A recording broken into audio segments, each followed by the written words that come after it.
Moment, tout ce qu'on attend, c'est la revue de presse, les unes des journaux et des magazines. C'est à vous.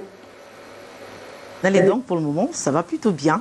Et donc, c'est un plaisir de vous retrouver ce matin une fois encore, comme c'est le cas d'ailleurs habituellement. À nos millions, à nos milliards de téléspectateurs au Cameroun et à travers le monde aussi, on adresse un bonjour chaleureux. Et c'est avec cœur joie qu'on va se prêter à cet exercice qui est naturellement la lecture transversale des journaux en direct du studio de la Cité Capitale. Question de leur permettre d'avoir une idée de ce que nous propose l'actualité de ce jeudi 30 novembre de l'an de grâce 2023. Et donc, pour démarrer, on va du côté des régions du nord-ouest et du sud-ouest qui, vous le savez, depuis 2016, subit les affres de la crise dite anglophone. Heureusement, parmi les sécessionnistes, il y en a justement qui ont décidé de déposer les armes. C'est à ces acteurs-là que le quotidien Mutation ouvre donc ses pages ce matin pour dire justement qu'ils ont donc finalement fumé le calumet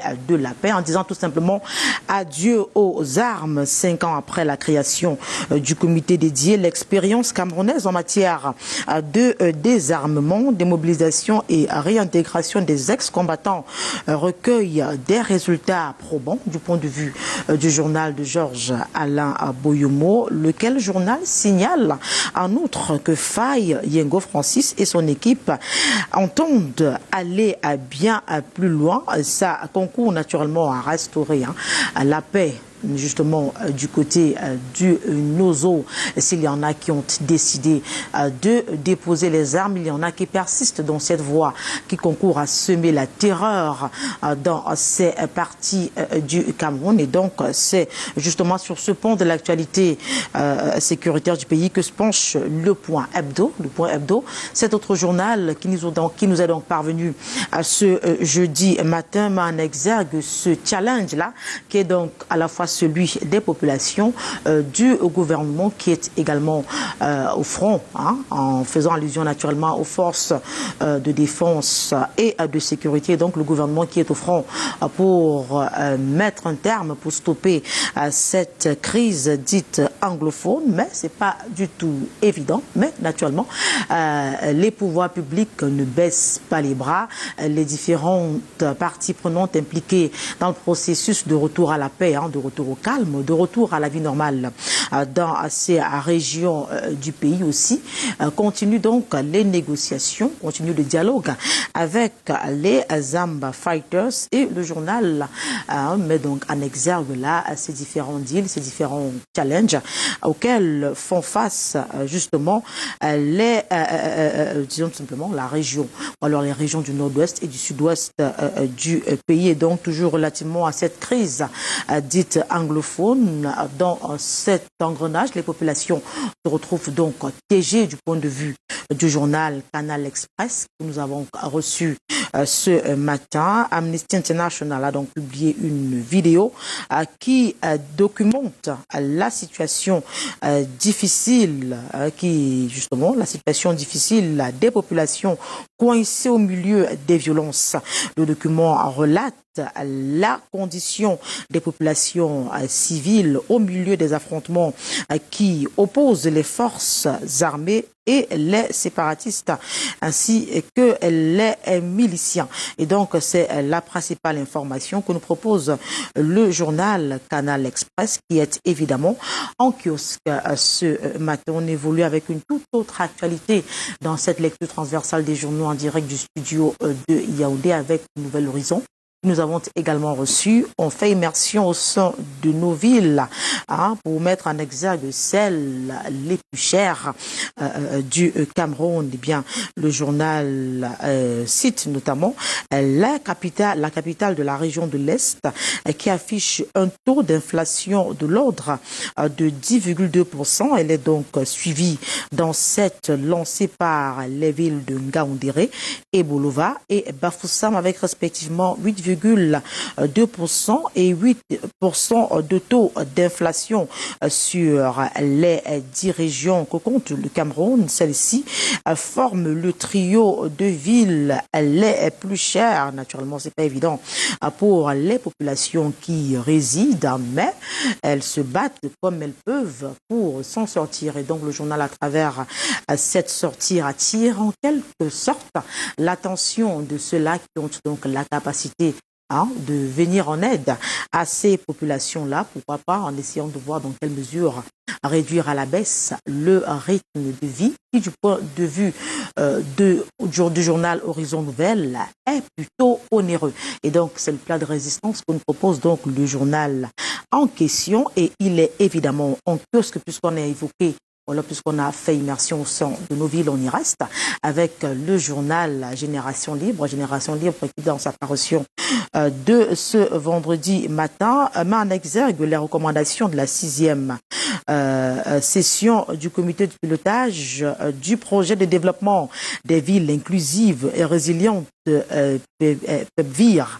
Et donc, le projet en question commence à mettre en exergue, ou alors à montrer, à dévoiler ses résultats, même s'il y a encore des petits manquements observés. Le ministre de l'Habitat et du Développement urbain, Célestine Ketcha-Cortez, qui préside donc le comité de pilotage en question, recommande tout simplement à tous ceux-là qui sont donc impliqués dans le processus de mettre le pied à l'étrier afin que les travaux qui vont concourir naturellement à embellir davantage nos villes puissent justement atteindre leur vitesse de croisière. Et donc, nos confrères se penchent amplement sur cette information dans l'article qu'ils nous proposent ce jeudi matin. Toujours relativement à la situation de nos villes, eh bien, le journal Sa Presse, également arrivé à notre niveau, nous amène du côté de Nkolmeseng et Oyoma Bang, où souffle le vent de la modernisation. C'est justement dans le cadre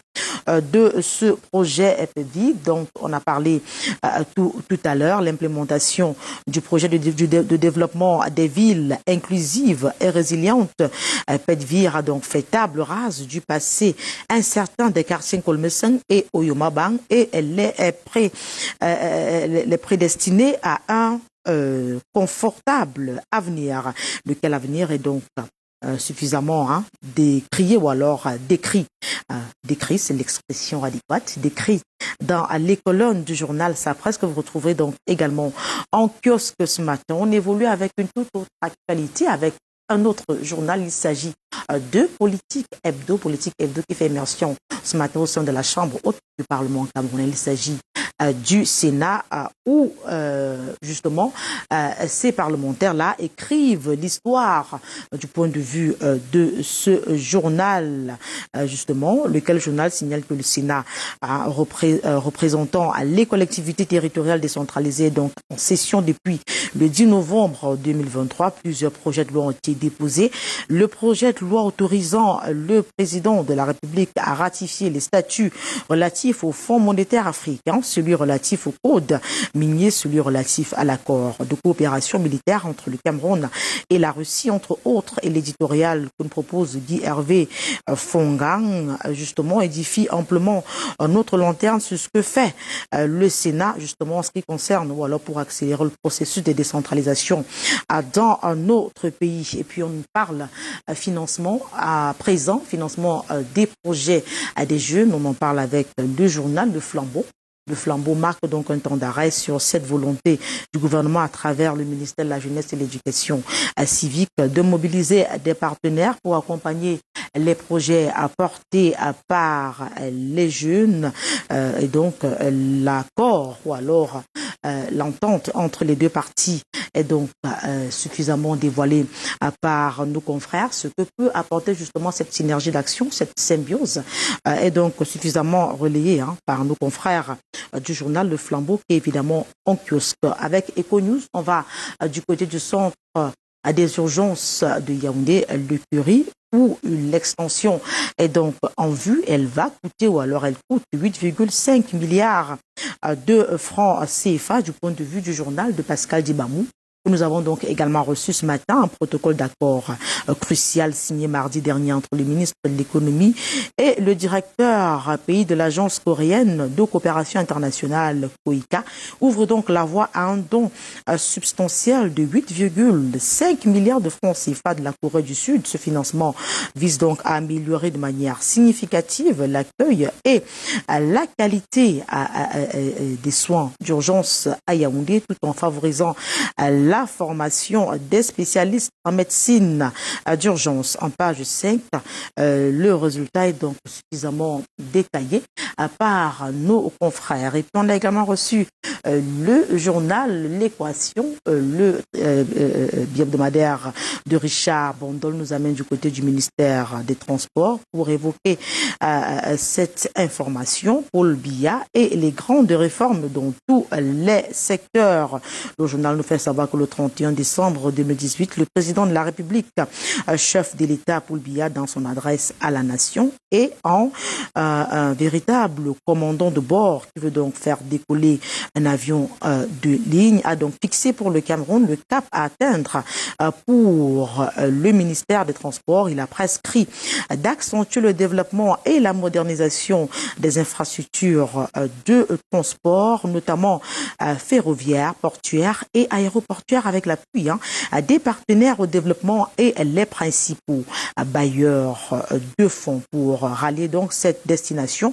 Le pilote pétri d'expérience connaît donc les manœuvres à opérer et à cet effet justement donner les instructions à son copilote, le ministre Jean-Ernest Massena Ngalé-Bibéré. Dans ce vaste chantier, l'objectif, indique nos confrères ultimes, est donc l'accroissement des services de transport d'ici 2035 et l'amélioration des conditions de vie des Camerounais. Alors, les détails sont à retrouver dans les colonnes du journal qui est évidemment en kiosque ce matin. Et puis, on a également reçu la grande tribune qui s'intéresse également au transport maritime et au changement climatique parfait. D'accord entre le Cameroun et la Suède, peut-on lire en première de couverture de ce journal qui nous fait savoir justement que transport maritime et désocarbonisation, j'y arrive, était donc au menu des échanges entre le ministre des Transports Jean-Ernest Massena Ngalé-Bibéré et l'ambassadeur de Suède au Cameroun. Qu'est-ce qui va changer justement avec cette synergie d'action? Élément de réponse à retrouver dans les colonnes du journal qui est évidemment, puisqu'on a évoqué cet accord avec la Suède, mettons le cap dans l'actualité étrangère qu'on a convenu d'instaurer dans cette lecture transversale des journaux en direct du studio de la Cité Capitale. Et on va tout de suite du côté de la Côte d'Ivoire avec le nouveau réveil qui parle politique. Dans sa parution de ce jour, précisément, on leur met tout simplement en exergue les candidatures du PDCI. Que va-t-il se passer le 2 décembre? S'interroge le journal en essayant d'apporter des éléments de réponse justement à ce questionnement qui meuble donc la première de couverture du journal Le Nouveau Réveil qui nous vient tout droit de la Côte d'Ivoire. On a également reçu Patriote aussi qui parle élection du président de l'UJR HDP. 10 000 jeunes vont dire merci au président Ado. Et donc, Adamou Touré a d'ailleurs dit, citation, « Nous devons démontrer que les jeunes sont debout pour 2025. » Et donc, c'est dans ce sillage-là que nous baladent nos confrères du journal Patriote de la Côte d'Ivoire. On reste en Côte d'Ivoire avec Le Jour qui s'intéresse au développement de Ferké, élection municipale partielle. Le journal signale que connaît l'Argaton appelle à voter pour le candidat du RHDP. Pour lui, le candidat du développement de la sécurité et de la paix, c'est Jacques Nyeri Silué. Et donc, ces faits d'armes sont également développés dans les colonnes du journal. Et puis, on a également reçu Financial Afrique qui s'intéresse donc à l'actualité africaine et par le financement des petites et moyennes entreprises et des fintech, le long parcours d'un secteur en pleine expansion, un secteur qui séduit pas mal de jeunes qui pensent donc trouver leur compte justement à travers ces différents domaines d'activité. Comment ça va se faire? Eh bien, élément de réponse à retrouver dans les colonnes du journal et donc en kiosque ce matin. Et puis on met le cap du côté de l'Algérie avec Batoula. Batoula qui parle sport.